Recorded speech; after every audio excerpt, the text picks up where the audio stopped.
अस्सलाम वालेकुम दोस्तों की हाल चाल है जनाब। तुसीं वेखदे पे हो अपना देश पंजाब टीवी ते मैं तुहाडा मेज़बान मोहम्मद नदीम खरल। सब तो पहले अपने चैनल को करो सबसक्राइब ते बैल आइकन का बटन करो प्रेस कि मेरी हर आने वाली अच्छी तो बेहतरीन वीडियो तुहाडे तक पहुँचे।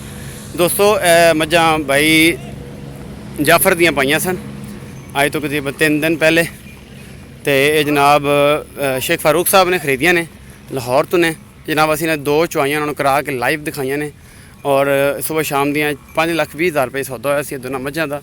यह जनाब मझां जा रही ने अल्लाह तल्ला दे रसूल के हवाले लाहौर। यह जनाब असी डाले के लाने लगे इन्हों तो ये जनाब जा रही ने।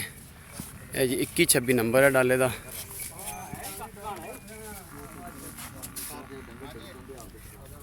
तो यह चीज़ सारी जी है ना जी जा रही है।